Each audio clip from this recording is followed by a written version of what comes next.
Joining us now on our Book Talk segment, great to welcome a man who's written a book that is very appropriate since this interview is also a podcast. We're joined today by Eric Nuzum, and he's written a book called Make Noise, A Creator's Guide to Podcasting and Great Audio Storytelling. He, of course, has a great history himself of creating podcasts, including on NPR, and he joined us by telephone today. And Eric, good to talk with you. How are you? Thank you very much for having me. Yeah, Eric, you're a pioneer, I would say, in the podcasting world, aren't you?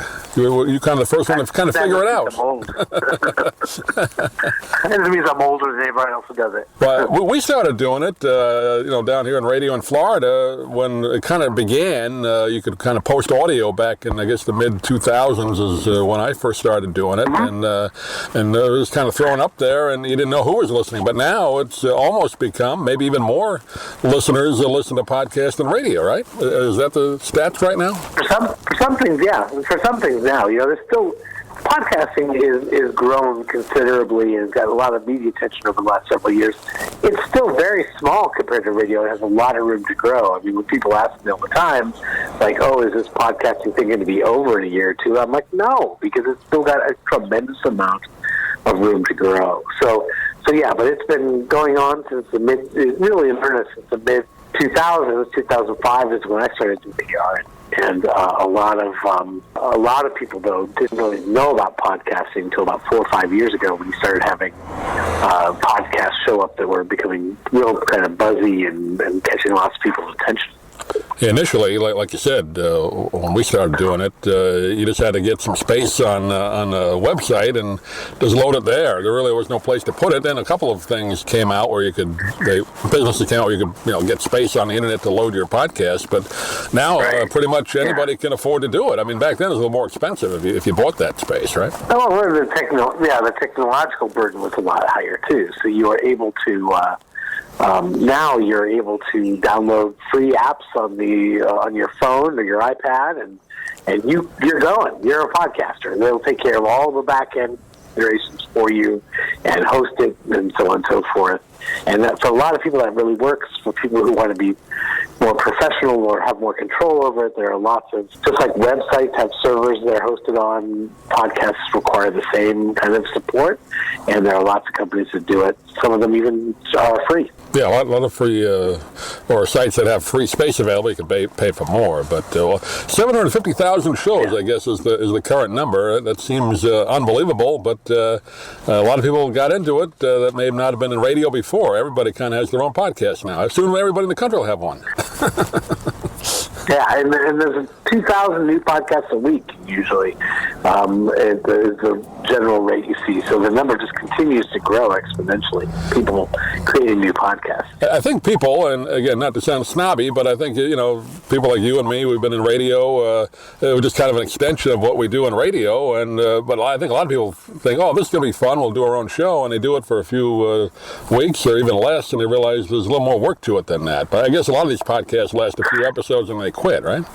Yeah, well, that does happen, unfortunately, and that's because a lot of them are really really going out, and they're passionate and excited about doing it, but they don't really put the time and thought into how to do it well and how to succeed. And I think that's what the book I've written, Make Noise, is really focused on that. Like, if you have the passion for a subject and you try to figure out how to be good at it so you can build an audience and make this into a real meaningful thing, that's lots of tips on how to do that. Yeah, I want to get into that a little bit. I read through the book, and you do have some great tips on putting it together. And I guess the key word in your title, you have it there, is audio storytelling. People love stories. I guess that's one of the main keys of a successful podcast, right? No, I think people are hardwired to love stories. I mean, if I give you a list of facts and figures, you may be able to remember some of them, but if I tell you a story, you're going to remember the story. They're just hardwired to really be attracted to stories. And,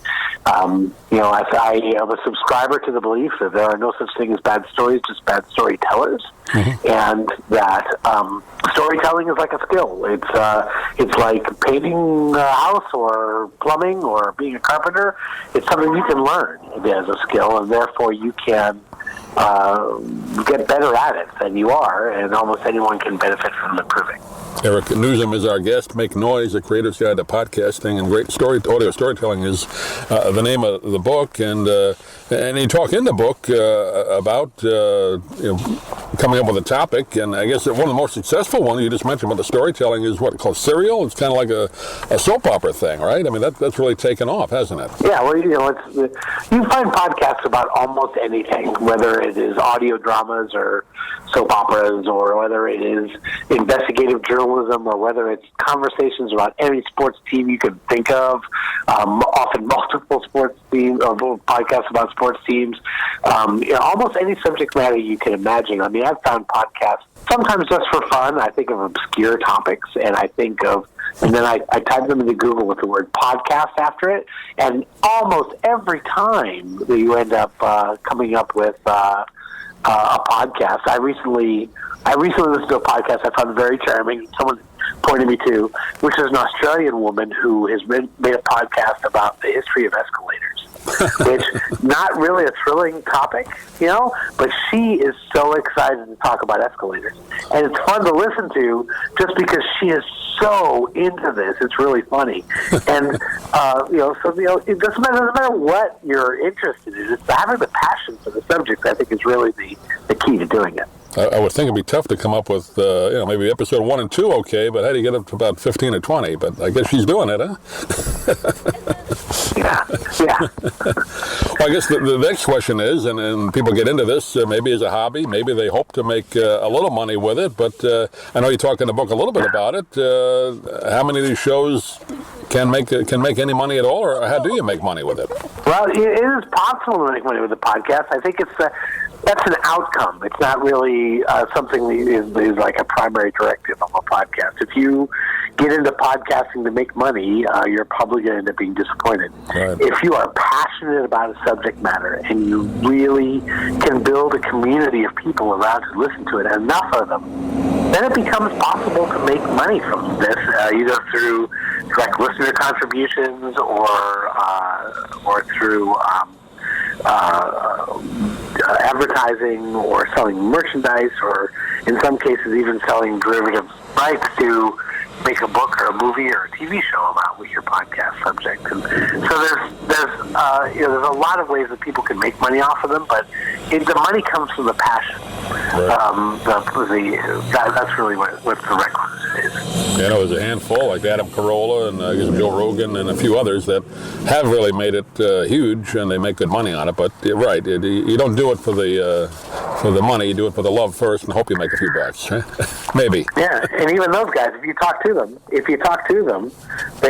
tell you that they started doing it because it was fun. Sure. They were able to connect directly with the people who were interested in them, and not deal with people who weren't. And they could make a show of any length they wanted, and any frequency they wanted. They could talk about whatever they wanted with whoever they wanted to, and it was fun to them. Yeah. That's why they started, and then over time they figured out how to make it work as like an ongoing enterprise and to make a living doing it. Yeah. Well, we all do this business if you love it, not for the money, right? We didn't get into it for the money. Well, the book is called Make Noise, a creator's guide to podcasting and great audio storytelling. Eric Nuzum has been our guest. And Eric, give out your website if you would, or where people can get the book. Oh, the book is available anywhere books are sold. It's called Make Noise, and it's also available at your local library, too. Great. Eric, pleasure talking to you. Hopefully